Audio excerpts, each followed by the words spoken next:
Santos of the Mile High Show. You're listening to episode, I don't remember, is it 201? 202? I don't know, look in the notes. 200 and something. I just got done recording this with the cast of Art. It is a play directed by Paul Epoch. I'm going to get everybody's names wrong, so just listen to the show. We got JP, we got Hoodoo, we got Jim, and we got Walt. So directed by Paul Epoch. So listen to the show. Go over to the pca-az.net. That is the website for the Prescott Center for the Arts. The link's right there in the show notes. Had a great time talking. The six of us sat around at the Stage 2, the small black box theater there right behind Peregrine Brooks, I believe, right in an alley. I had to walk through a dark alley as storm clouds were coming overhead, and I had to park and grab a bag and make sure my wallet was hidden. It was like 1987 all over again. I was walking through a back alley with bad intentions, I think is what was going on. But I had a great time. We sat right there on the stage under the lights and plugged in and talked about art, talked about theater, talked about production, talked about all kinds of stuff. It was a great time. It begins tomorrow. I'm putting this up tonight as we recorded. And the stage play runs from tomorrow through March 10. So check out pca-az.net for info on how you can get tickets and showtimes and all that stuff. There's also a video clip there with the cast on the pca-az.net website. I'll link that right there at milehighshow.com. Go check them out. It was a lot of fun talking with these guys. I want to sit down and talk with them individually as well. JP and Jim, I sat down and talked Lost in Yonkers, about a year or so ago. So go on the archives, milehighshow.com, and check out the archives for that interview. But I want to sit down and talk with these guys individually because they all got some great stories to tell and some fun times. So check that out. Again, it really emphasized the reason I do this show to begin with is to promote and talk with and get to know the arts in and around Arizona, specifically the Prescott area. And so go out, support local art, wherever you're listening to this from, whether it be here in the States, overseas, back east, out west, down south, up north, whatever. Find some local art, some local artists in your area and support them. So what I did is I left the theater as they were getting ready to rehearse, got in my truck, drove up the street, and came over to Jersey Lilies. They are having the Glenn Walker Classic Rock Jam Night here at Jersey Lilies like they do every Wednesday, and that's what you're hearing now.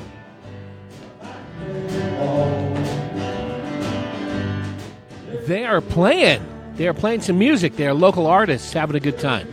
And the reason I am here is threefold. I wanted to hear some good music, and I needed a spot to plug in and record this intro.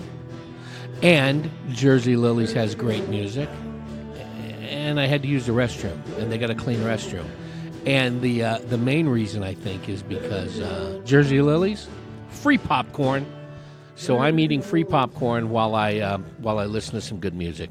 If you want to also support artists and art, you can support the shows that support them. So find a venue that displays their art or lets them perform, or find a podcast. You know, I don't know. Maybe there's one out there that you want to support. I don't know. Maybe it's this one, and maybe you want to use that Amazon link and support the show. It takes you to your Amazon or Amazon Prime login like you normally do. Doesn't cost you anything extra. Face it, you're going to buy stuff online anyway. It doesn't matter. Use my link, and it gives lets Amazon know you got to them through us, and they give us a little something at the end of the month. So do that, so I can afford to buy a beverage to go with my free popcorn at Jersey Lilies every Wednesday night for the Glenn Walker Classic Rock Jam. So I can go to plays like Art over at Prescott Center for the Arts. So I can go to, I don't know, maybe a stand-up comedy show. It's mentioned in the podcast. My friend and fiance of JP, is Cynthia Sobo. She's been on the show before. Go listen to the archives at milehighshow.com and listen to Cynthia Sobo talk about Mile High Comedy Theater. It is full of talented people. Don't mistake it for this hacky Mile High Show podcast. They're professionals, and they went out of business for a while, and they're back. Mile High Comedy Theater right here in Prescott. They got a Facebook page. It's right there in the show notes as well. I am talking to them about doing some things together. We're going to be doing some co-hosting and co-producing of some comedy shows here in Prescott area. What do you think of that? We're going to laugh. We're going to bring comedy back to Prescott. Have some fun here on Whiskey Row and around. They've got a show in June over at the Elks Theater. I'm pretty sure I got to buy a ticket for that. They're not going to let me go in with them. I think I got to buy a ticket like the rest of you guys. That's it. Support local artists. PCA-AZ.net for art and Paul Epoch's production of art with the fine folks that you are hearing right now. Oh, and the closeout music, that's going to be probably the intro too. I don't know. That's Paul. That's Paul Epoch playing JP's harmonica. He put his lips on a strange man's harmonica just for the podcast. So, that took guts. Right off the bat, let's just go. Did you bring your harmonicas? No, I didn't. Oh, my goodness. Let's just go around. I want to be able to introduce. Go ahead. I might have a harmonica. Then I don't have to steal intro music off the internet and get shut down on YouTube. I was kidding, but he's going to go grab one. Wow, wow, wow, wow, wow, wow, wow. Let's just kind of go around. I'd like to know. One, introduce yourselves, and we'll just kind of go a little bit about you and what your role is with the play named Art. Is that correct? Do I got that right? Got it. Paul, Tall Paul. Yeah, play named Art. I'm Paul Epoch, director of Art by Yasmina Riza, being performed at Stage 2 at Prescott Center for the Arts. It's in the alley behind Murphy's, fourth dumpster on the left. My background's in theater. I have done some film and some television, but a lot of theater. I studied at University of Arizona, and I also did a professional acting workshop with Mark Pyduck for about 4 to 5 years. And you are no stranger to hanging around in alleys either. So no stranger to alleys. Got plenty of alley stories if you'd like to hear some of those. We'll get back to a couple of those. Got a harmonica. I'm Walt Mendelson. I play Ivan. I'm a musician, visual artist. I've been acting here for about 7 years. Nice. And what's your role here? I'm Ivan. Ivan. You're playing the Joker. Ivan. Ivan the Joker. What's summarize Ivan in a sentence or two? Well, I'm kind of goofy. I don't really care about the painting as much as I care about these two guys, my best friends. Goofy and don't care. I thought maybe you were directing. No? Oh, definitely, yes. He doesn't have the refined sensibilities that his only two friends in life have. All right, JP. I'm Jonathan Perpich. I go by JP, and I play the character of Mark. Mark is one of the three friends, and I don't know if I can boil him down to 2 or 3 words, but he's an aeronautical engineer, comes from a very, very conservative world, and does everything in his power to not be conservative. And is a pragmatist because he's very upset about the fact that his best friend has spent so much money on a complete piece of a work of art that is not a work of art. And can we say that? No, I'll beep that. I'll bleep that out. We can't say that. You know what? I meet with comics and musicians and stuff. I never have a problem. So I guess the F word is completely out of the question. Yeah, I sit down with degenerate actors and look what I got to do. Amen. One of the things I love about this play, Matt, is a theme that I've always loved, which is the Emperor's New Clothes. Yeah. And you'll see quite a bit of that in this particular play. So it's a political piece. You can, Symbolically only. everything I do is a political piece. Speaking Alrighty. of political. Next up. Oh, well, Albert Hendo. I go by Hendo. I'm AD on this thing, assisting directing Paul, and basically the dramaturge, the guy that nitpicks, the guy that everybody hates. And the builder of couches is what I saw last week. Oh, yeah, well, I'm a handy guy. That's why I'm also known as the Amazing Hendo. He's the amazing Hendo, And too. now he's running I like to sound. say, I my job was adding colors to the palette for our painting. I There didn't put that are in the no program. But since colors. there are no freaking colors. I guess I'm more of the gesso impresario. I just keep adding gesso, more gesso. Next up. Jim Pyduck. I play Serge, the three guys. I have bought the painting, which is it's in appearance is white, but it's the depth of it. There's a wide range of grays. There's even a little bit of red in it. The depth you of could the say it white. was very pale, but it's not white. And so I think what I love about this, to be serious for a minute, is that from the moment I read it, it took me about a third of the way in until I got absorbed into it, and by the end I cried. Nice. I mean, I really did, because it's three men, and I can relate to our relationship about how we do our thing, and during rehearsal, my character got a little softer, and A little softer. yes, a little light in the loafer. I shouldn't even say like that. I mean light in the loafers, But that's the term. Shouldn't you say bleep like But the that? play is a real actor's play. It just Yeah. is. It's a real joy. Paul, give us a little synopsis of what the play is, what it encompasses, and what the audience can kind of expect as they come in. I'm going to put this up tonight. So opening night is tomorrow at PCA, correct? Tomorrow night. Yes. Stage 2. Give us a little bit of what this is, what this piece is. Well, to me, the play's always been about acceptance. Serge has bought a painting, a white painting with white lines, and he's paid $200,000 for it. This painting has a profound effect on these characters. For Serge, it's his new love. For Mark, it's the source of a new illness that he has yet experienced, which we see him experience. For Ivan, we don't know what Ivan, I think, is taking too much acid. Burnout. However, the painting does have a mysterious effect and a profound effect on this friendship. So not only does it rip them apart, but through their trials and troubles brings them back together. Yeah. And ultimately, in the end, it is about accepting each other. And if that means having to accept the painting as what it is, accepting the painting for what it is, doesn't mean we have to like it, but we have to accept it. And it speaks to society today. Yeah. We may not like some of the issues that we see in the news all the time, but we do. We need to accept them. We need to accept people. And that's what it's about for me. We especially don't like the subject of that negative news. Thank you.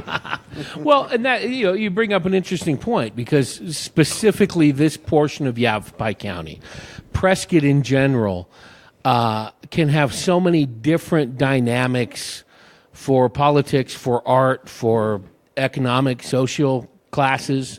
You can travel up the highway pretty close to where I just came from. And Paulden's got a whole different feel on one side of the highway than it does on the other. It has a whole different feeling than obviously Sedona or even parts of Prescott. And right here in downtown, close by to PCA, you could walk into a restaurant, a bar, a gallery, and have a very different conversation about politics, about news, than you will right here in this theater. And you're going to be playing to a pretty vast, diverse audience. Yep. A cultural hotbed, Yeah. if you will. We talk about culture in the play, which is one of Mark's favorite subjects. and he has some very timid feelings about that. Ha ha ha. Mark has no timid feelings about anything. How did this piece get chosen? Is this something that, and again, educate the listeners on how a work gets chosen to be presented, to be produced? Is it in a rotation? Do you get to handpick it? Is it a committee? How does that happen? We do. There is a play selection committee. We do as directors. All of us here, with the exception of Walt, are directors. We submit the pieces. The play selection committee chooses it. And then we're designated as directors for certain pieces. This particular piece was on the table for a few years, and its number came up. Yeah. And it was in the 90s received a Tony Award. Bunch of awards. Yeah, Tony Award, Best Play, Broadway. Best written play. And that's one of the things about it. We were talking about this, I was talking this with some friends, that when we get through this, the audience almost feels, I'm really going to sound like pompous and snobby now, but the audience, I think, feels smarter. Yeah. Because of the language. The language is very intricate and words you don't use every day. And who wrote it? Who's the author? Yasmina Reza. A woman writes about three men and has a whole different perspective. Plus, it was originally written in French. Oh, Yeah. really? Right, which is tough sometimes. Now, And the guy that Parlez-vous translated, français? is a Brit. So we came So across what a were you few getting things. that? Again, you just try to refine it, make it American. now open to. Oh, go ahead, Jim. Yeah, to pick up on what Jim was saying, it's when I first read it, my concern was that it was too cerebral, too heady, too lofty, and as we started to explore these characters and explore the journey that they go on, I realized that it's very primal. I mean, really powerfully primal. Really hits to the base of emotion and thinking. And heart. Absolutely. Which to add on to that, I don't want to interrupt you, but the fact that a woman has this her looking into men, Yeah. and how because we have this whole thing about we don't react emotionally as we should. We're not. I used to have said to me, if it said once 100 times, I was emotionally unavailable in a relationship. Speak for yourself, macho man.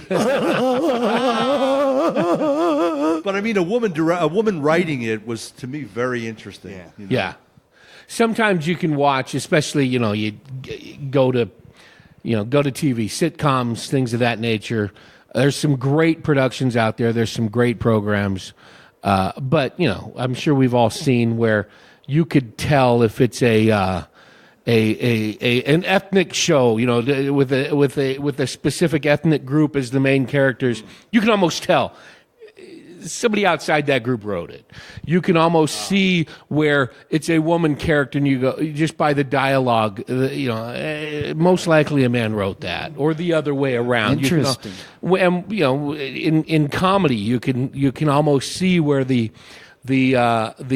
suits have told them which direction to go because this is somebody that doesn't understand comedy. Yeah. You're saying that this was written in a way that doesn't reflect that. No, correct. Yeah. Yes, it has an insight that, I'll just bring this up. When we first started rehearsal back in the 70s, there was a film called Atlantic City, directed by Milos Forman. Yeah, Burt Lancaster was in it. Yep. And it was about the death of Atlantic City, and Milos Forman was not American, and he came and saw this with a foreigner's eye, a non-American eye, and got so much more out of it. Which I think happens here. A woman looking at these men, getting things that we would never, I don't think I would be able to express on paper. From the outsider looking in. Yeah, it's a different way. I don't know how to explain it, but it's positive is what I'm trying to say. Nice. For me, anyway. I love that movie, Atlantic City. Yeah, very What Susan Sarandon could do with a lemon. Washing your breast with lemons, yeah. Speaking about macho.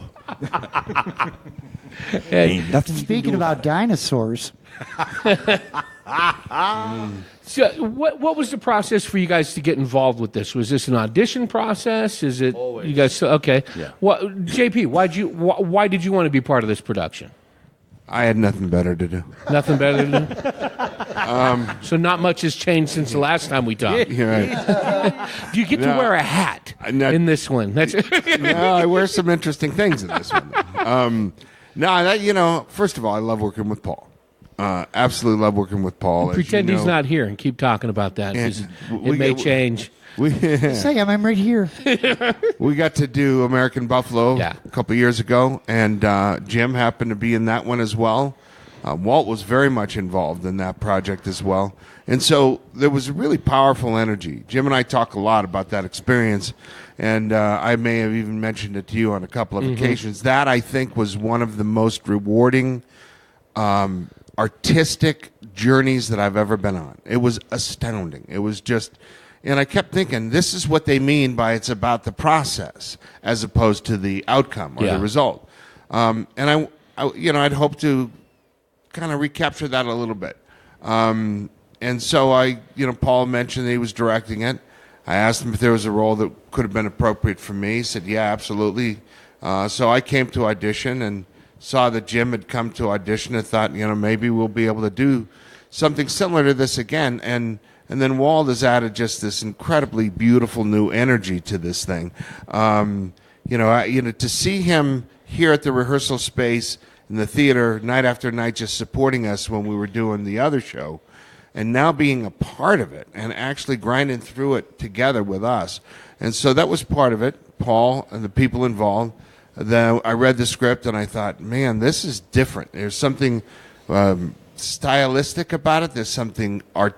The name of the play is art, but it's in quotes. Yeah. And there's also this beautiful theatricality. We have these moments that we call tableaus, where characters will basically freeze, and another character will address the audience and be able to give that subtextual thought, and then go back into it. And nice. So those are nice moments. I love that kind of stuff. And it has turned out to be its own unique and distinct journey. We have moments that we remember. We're reminiscent about the Buffalo experience, thinking like this is like that. We're finding things every single night, but it's different, man. It's its own process right now. Talked about. Let me just follow up on that, because he always gives me these beautiful pieces of red meat to go after. But we said during the process there were so many stones to unearth, and like we'd unearth and we think, yeah, now we have it. Oh, wait a minute, there's another stone under that stone. You know what I mean? That's the depth of, for me. I don't want to get too lofty about it, but this play is just a joy as far as discoveries and finding ways to do those, things. So. And Paul's created an environment that has been really supportive of some of the things that we're finding, that I think, had we not been able to be in that kind of environment with that kind of guidance, man, I think some of the most precious moments of this play, some of the most powerful moments of this play, have been because Paul has allowed us to explore, and because we've got three people that are willing to. Now, educate me as an audience member, as not being an actor. When you say explore and experiment a little bit on some of that stuff, is this a word for word script? Do you guys improvise it all? Have you adjusted it all? What's the process? How does that work? It's pretty much word for word. There is opportunities, and there are moments in the show where a little bit of improv comes into play to help move the scene along. But these guys, who I consider all professionals, they learn every single word the way it was written. They perform it like that. If they drop something, or if they need something to pull them through, they'll make it up. They'll bail each other out. Gotcha. If they see, okay, so-and-so's going up on a line, or, they're in the wrong spot or something, these guys will bail each other out. It's live theater. It's a live animal that moves. And it's the same words every night. It's a well-greased machine in a lot of ways, but in a lot of ways, every night's just a little different. There's a different reaction. There's a different emotion possibly going behind it. I'll give you a quick example. One night we're in rehearsal, And Jim's got a line about a French philosopher, a French writer named Paul Valéry. Valéry. And, so we're trying to figure out what's the proper way to say it. And he's looked it up online. He's played it, the audio version of it. Walt is incredible with his vast knowledge of various things. And so it's like, well, I don't know. And, well, there's the French version. So anyway, Jim picked one. And we're going to say the way that I heard it online, Paul Valéry. And then it just was a moment where we got to explore a little bit. And we started working. And I said, well, what if my character doesn't agree with the pronunciation? And then we found stuff about the conflict between the two, and it was reflective of their relationship, and so we're arguing about the nature of how you pronounce the name. Right, it wasn't about the person anymore, it was about the pronunciation of his name. Yeah, and so, and lesser actors, those were discovered. Lesser actors would have tried to imbue the person's name being Paul Valéry or Valari, whatever it is, and they would have tried to imbue that meaning, whereas the meaning to us, what it means to us, is they're arguing about the way you pronounce the name. There is a lot of wordplay in this. Yeah. We do say some cuss words in it, but we're very eloquent about the way we say them. Filthy, degenerate and thespians. To put a button on what Paul was just saying regarding the wordplay and that particular sequence,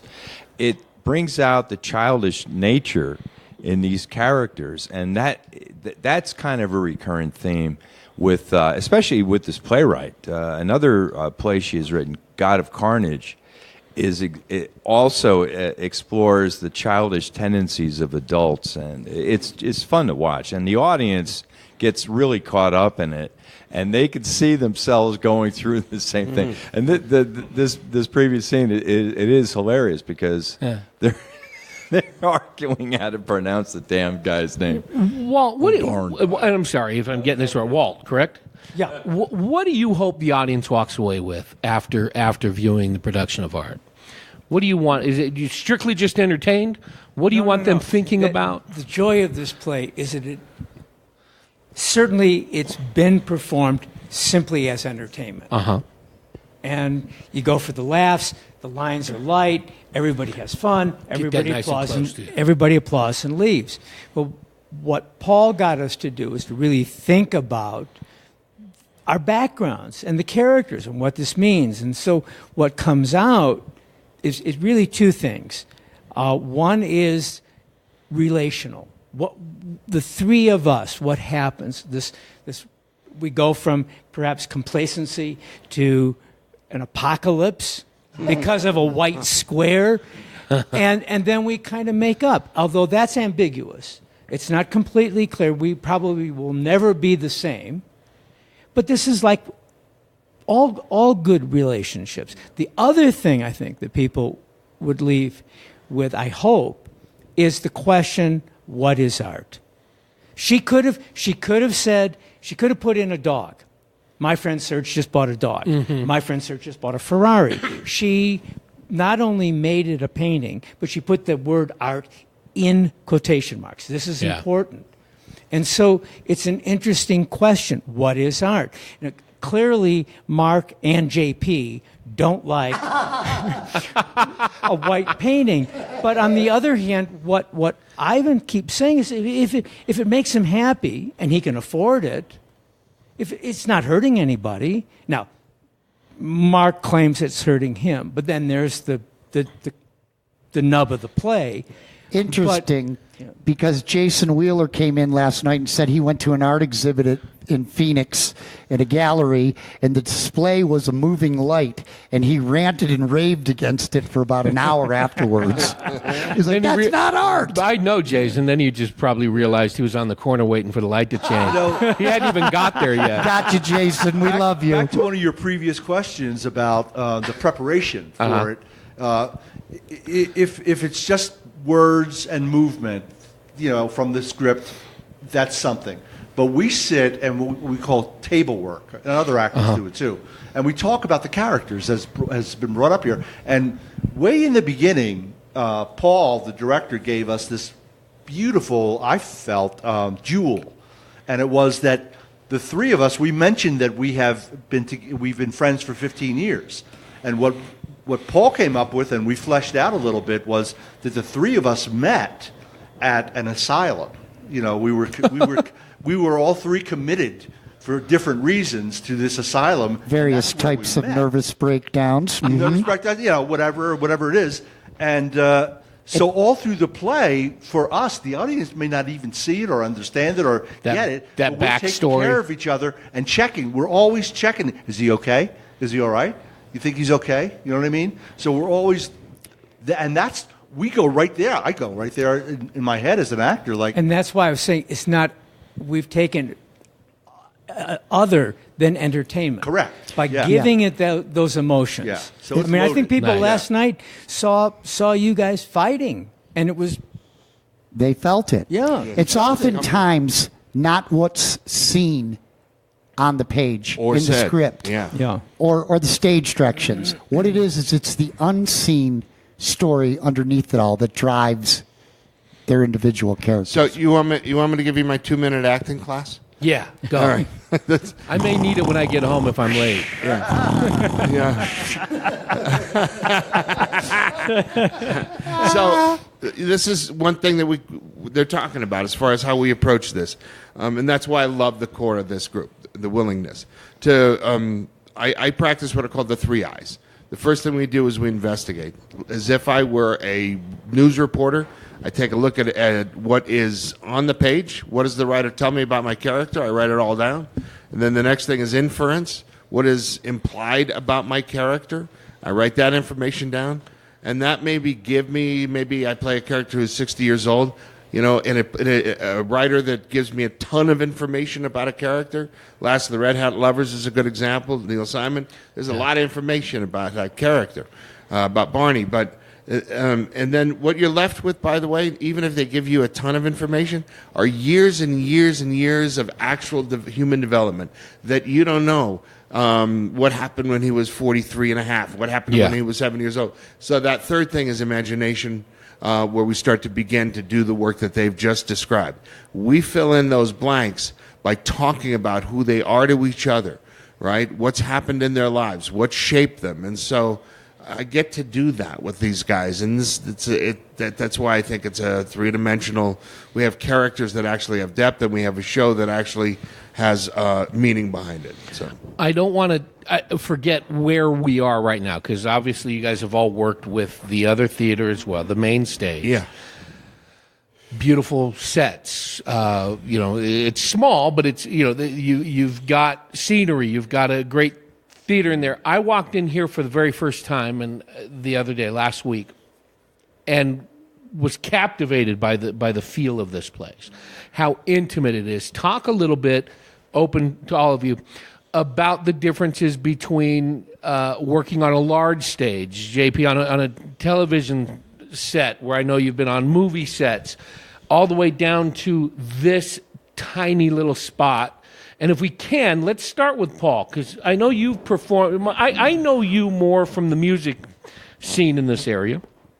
And you've played large festivals, you played large clubs, you played large, and I've seen you in tiniest of the tiny little venues where we're literally this close, 2-3 feet from where you're performing as an audience member. What's the dynamic for a stage presentation, a dramatic presentation in your eyes? Matt, this may be something that some of your listeners can relate to if they're peeping Toms. And that is that when you come in here to an intimate black box theater like this, it's like spying on someone in their living room or whatever setting they're in. You have the sense that you're there. It's palpable in the room. As close as I'm sitting to you and the rest of these gentlemen becomes quite an intimate experience where emotion radiates off these actors and penetrates into the audience, and it's a palpable feeling. Are we seeing the entire set? Is there more scenery than is this? Is it? ain't no more. So when you're performing, when you're you know, tomorrow night, when you guys go live, how does that change for you as an actor, as a performer, as opposed to being on a larger stage, wherever that happens to be, whether it be across the alleyway here, which still, as a larger stage, isn't that large, but or a larger format? How do you address that as a performer? Well, I think the key, obviously, is the word intimacy. You literally are right here. I have more experience performing music than I do acting, and when you can't see the audience, or maybe just the front row, you're playing. You can feel them, but you can't see them. Here, you see them. Yeah. And it's immediate. I don't know that there are words other than things like intimacy or closeness. Connection. But it's connection. But it is right there. And, that's good and bad. If you know what I mean. Give me an example. Hide. Give me an example as specific as you'd like to of a bad experience that you've had on stage. Oh, You brought it up. That's easy. Well, that's easy. I mean, if your scene partner or if you simply go blank. And what's interesting is that I think that there's stage time where, it feels like an hour and a half. You're sitting there, and if it's your scene partner and you're feeding him lines, you're trying to move on. Yeah. Nothing is happening. That's an interesting experience. Anything specific that you recall? Any specific production? Oh or yeah, the first formal hear show dirt. here was Rabbi and the Shiksa, and my scene partner simply forgot his lines. So and the line he forgot was necessary for my line because For you the to words, advance on. So I went back and then I ad-libbed. We were playing cards and I said he's cheating and I went on, tried anything I could do. And he later said, it didn't matter. It didn't matter what you said. I wasn't going to find that line. Now, it turns out they videoed that performance. And I played it, that one scene, I don't know, 5 or 6 times because did they edit it out? Because it's probably only 5 seconds. Gotcha. 5 seconds. It felt, I swear, it was 2, 3, 4, 5 Can I minutes. tell you a real quick one? Yeah. Please. Way back in the 70s, I was doing with 2 other people on Chekhov's The Marriage Proposal, and we were doing it. We were getting paid for it, but we had to perform in different places. It was crazy, but and I was in my heyday then with my self-destructive behavior. I drank all the time, and one of the guys who was in the play with me drank with me. So we would come and do this play. We did it all week long. A perfect storm. Yeah. Oh, it's a great. Yeah. But what we got together was I said, let's listen. If I go up, that's what we call it in theater. If I go up, I forget my line. I'm going to look at you and say, "Oh, I know you," and that's like a Chekhov thing in the play, right? And it worked for a while until one night I looked at him and I said, "Oh, I know you," and he looked at me and he went, "Oh, I know you too." And we were both like 25 minutes later, the audience was wondering, oh, man. Since he's here, I'm going to tell you another quick story that's relative to that with Paul. As I was doing a show in this theater a few years back called The Good Doctor by Neil Simon. And Paul had put together a concept where there was a 4-person band behind the actors. And for some reason, it had nothing to do with Neil Simon's dialogue because it was wonderful. I could not remember these lines. I've been doing this for a long time, and this one got me for some reason. And it was in nearly the same place every night. So Paul came up with a beautiful device, and he had one of the Walt, as a matter of fact, was the musician back there that had a script on a music With all the stand. sound cues. Right? Yeah. And when I would go up, as Jim just mentioned that term, when I would literally be stalled and have no idea where to go from here, I would just turn around. Paul said, just turn around, come back to the band. And since the band represented a part of my internal thinking process, right? They were like my Alter ego. subconscious, my alter ego. I could go back and I would look at one of them, look at Walt directly and go, it was a Russian play, so what am I thinking? And he would feed me the cue until one night the son of a bitch, what did you say? I said, what am I thinking? And he said, I will give you 3 guesses. That's classic. Nice. So we have those different devices. For me, I love this space. I'm just really, I have so many good memories in here. I recently got to do Tuesdays with Maury. I got to play Maury Schwartz in here. And, I just can't imagine that particular production anywhere else. It was so intimate. It was so, they talk about the difference between film, television acting versus stage acting. And, so much of it has to do with nuance. There are nuances that you can get away with when a camera's, zoomed in and your head takes the entire frame and they're watching your lips move and they're actually hearing breathing, etc. Whereas on a stage with 600-700 seats in the audience, there's no way that you could get away with that nuance. Yeah. But here you can, and it calls for it. As a matter of fact, Paul gave me a piece of direction that I don't remember ever getting before. He said, tone it down.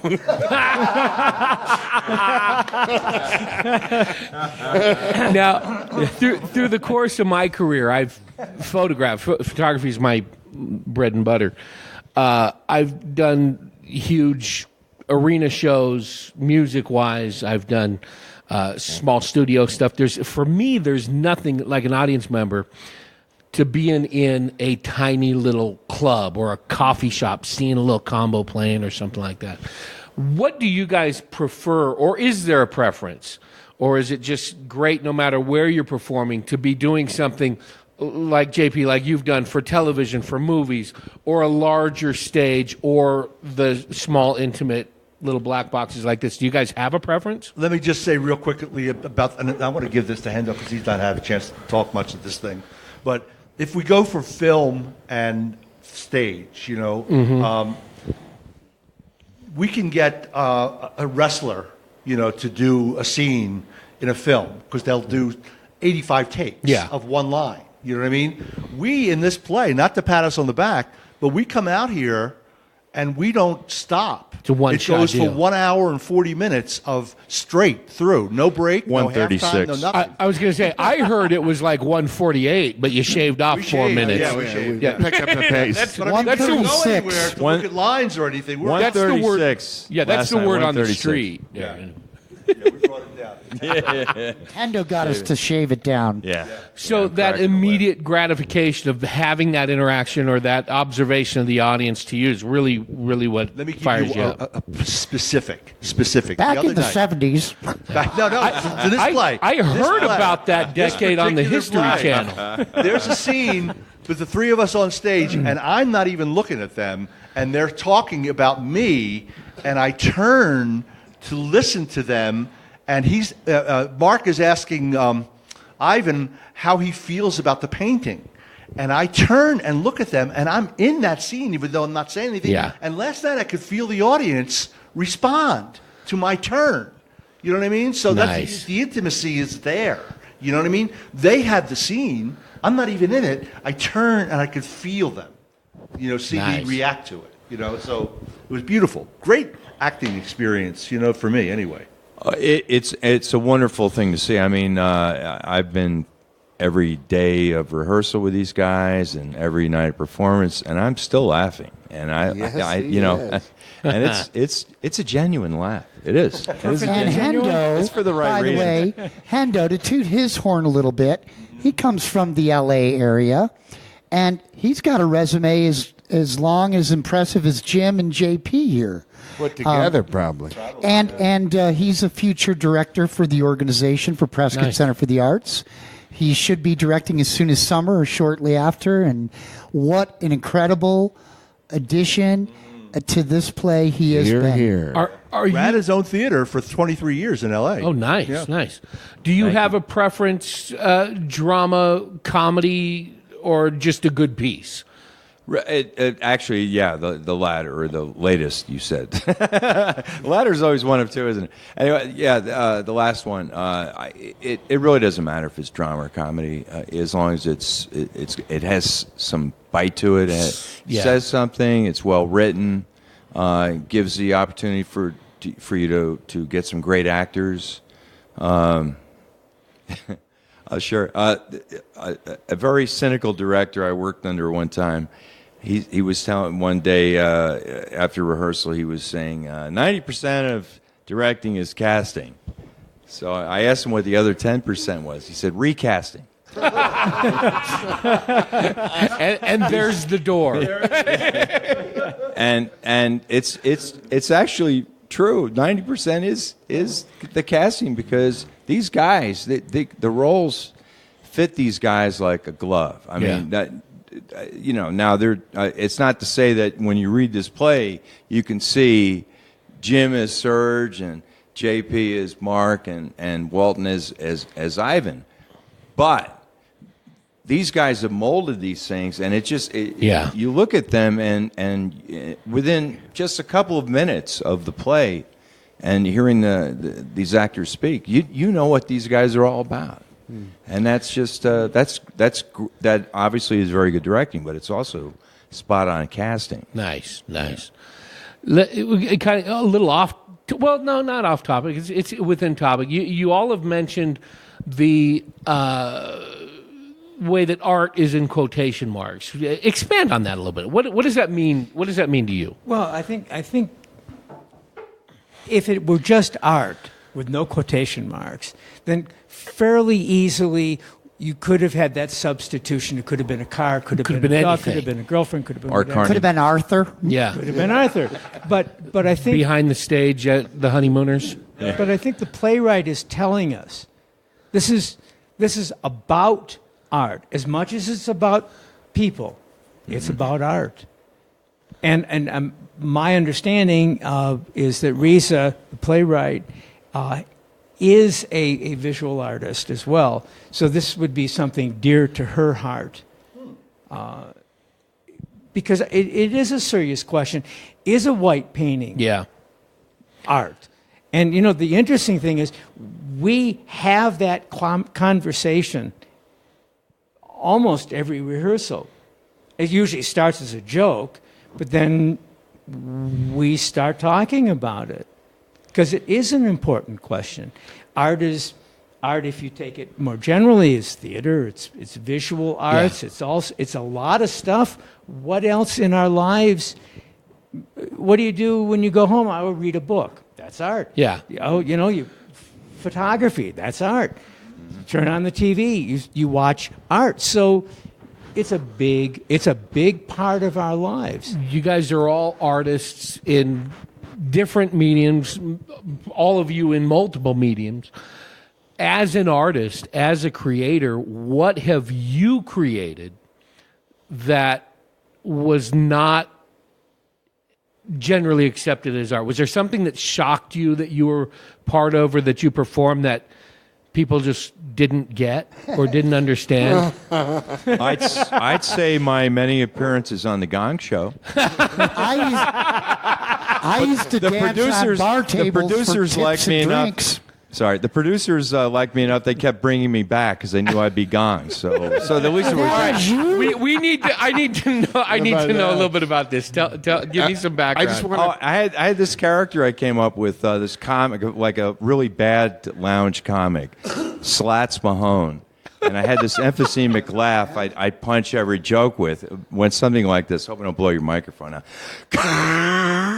They tell like really bad jokes, like cannibal jokes, or knock jokes, that kind of thing. They're on YouTube. Please tell me they're on YouTube. I do an impression. I say, here, I have an impression I like, and it was from New Jersey. It was from Bayonne. Slats Mahone from Bayonne. Where the sewage meets the sea. I do. It's like, wait, no, I have an impression. Okay, I have an impression I'd like to do now. This is my impression of a cannibal passing a friend in the jungle.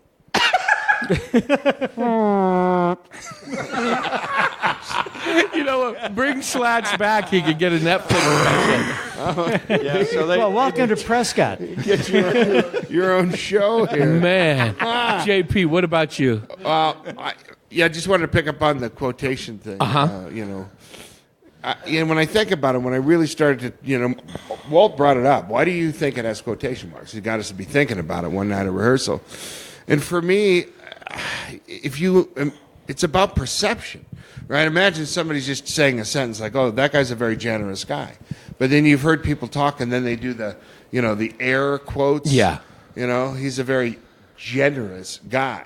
So what does that mean? It gives it a completely different meaning. And it's about one's perception about what that means. And so it added a layer for me because I came into this. A lot of my life I've been wondering, what really is art? I remember having a discussion when I was in high school. Is spin art? You go to the fair and you throw some paint on a wheel. Is that art? I guess it is. I mean, does it actually produce or evoke something in somebody? So it's a fascinating discussion. So what was the question that you asked? I don't know. I was convinced as a kid watching, not knowing any better, seeing like a Pollock painting or something and going, the paint must be very expensive.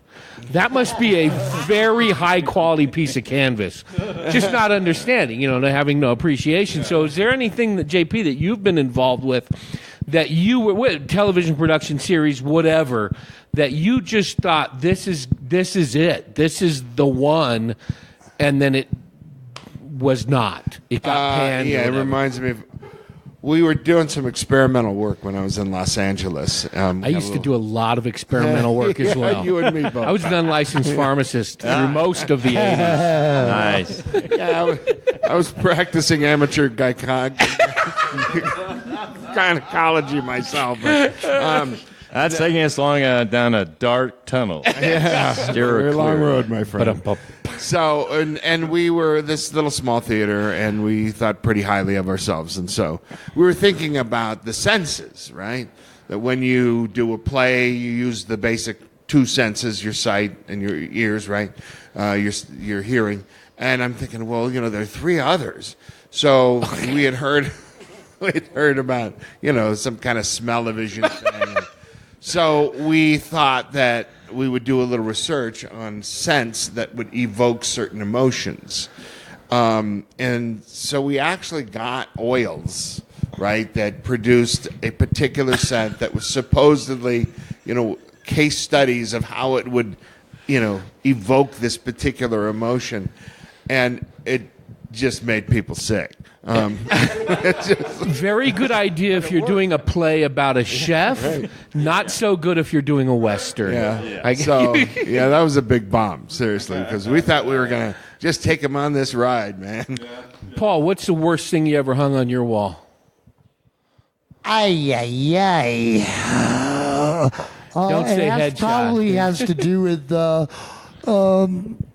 some porno productions in the 90s. Oh, the 90s, huh? A collage of Polaroids?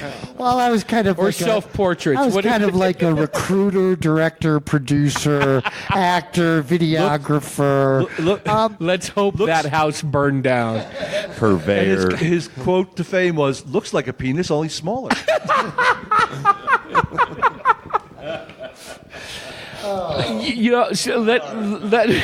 Beep. Tell us again where folks can find out about the play, where they can get tickets. Again, this is going up tonight. Give me the run of where we open tomorrow night, Thursday, February 21st. PCA, Prescott Center for the Arts, Stage 2, in the alley behind Murphy's. Fourth dumpster to the left. If you go down a dark alley at night, you're going to see some really good theater. And this is not really good theater. It's great and quite theater. Possibly some of your old productions that used to hang on your wall, depending on which alley you're going and, on. And we run till March 10th. March 10th. Okay, great. If we can, let's start with Jim. I just want to go around. If you have anything, website, social media, anything where people can learn more about you guys, if you have anything. Just Facebook. You know, a lot of people do it. A lot of people don't. I just like it because I can get in touch with my family and stuff Gotcha. like that. And so it's more of a personal. On the professional end here at the theater, that's where folks can see you. See you in action. Where I work. Yep. Pretty much. What's the website again for the theater? PCA.net. .net. Okay. PCA-AZ.net. Yeah. I'll put a link in the notes. Everything from A to Z. Evidently, the '70s weren't kind to you either. Yeah. The actual, I don't do any of the social thing. I'm in witness protection. I would like to just close with a quote from Pablo Picasso. The purpose of art is to wash the dust of our daily life off our souls. Oh, beautiful, beautiful. Yeah. For me, Yeah. I'm off the grid. And you Yeah. got some stuff coming up. No, I've actually sanded off my fingerprints. So Try amino acid. I stay as far away from Facebook and social media as I possibly can. You actually can find some information with a Google search. And what's on the horizon as far as productions? What's coming after this? I have no idea. Nothing yet? Nothing slated? No one's committed. I was asked to get involved in a Shakespeare production that's happening in town with some good folks, but it's going to conflict with my wedding. I am getting married to Cynthia, the beautiful woman that you know of. Cynthia Sobo. Let's plug it. The Mile High Comedy Theater is back in action. Yeah, Improv stand-up. I'm going to be doing some work with them. There'll be a link for that in the notes because that's part of my intro, actually. I'll be recording later. Yeah, you see some information about Mile High Comedy Club. Come support them. Awesome. Nice. Not to be mistaken with that hack who runs the Mile High podcast. It's two different things. They're talented artists, and I'm a guy with a van and a microphone. No, you're the Howard Stern of Prescott, media king of Prescott, Matt. No social media. As for future stuff, I'm doing a lot of music. And where can folks see you play? You performing live around here or all I'll be studio at stuff? Elgato Azul on I think the 11th of April. Solo or with a group? I work with a singer-songwriter, Joe Berger. Oh, And I'm okay. also doing some new stuff with a fellow in Sedona who plays the stick. Please just expand The on that, stick please. is it's a 10 or 12 or 14 stringed instrument, electric guitar, except that you touch the string and that activates the sound. You don't. It's called the pluck it. Chapman stick. Chapman. Yeah. So that'll be coming up, and I'll Now, probably do a website for when that. you perform with Joe, is that under both your names, or is there? Do you guys? Joe B. and Walton. Okay. There you go. Tall Paul. The Free Radicals, look us up on our Facebook page, Classic Rock and Blues Band, and also the Northern Arizona Blues Alliance with Chris Berry and Scott O'Neill as our president and vice president. We have several events coming up all through the year. Looking forward to being part of those, too. What's that rotation on Sundays over at the Windsock? Is that the third? That's the Northern Arizona Blues what Alliance. do they? I forget when they play. What do you remember? It's every other Sunday. Every other. Yeah. I'll put a link in there. That's 2 to 5, such a blast hanging out in there. All right, so art starting tomorrow, running through March 10?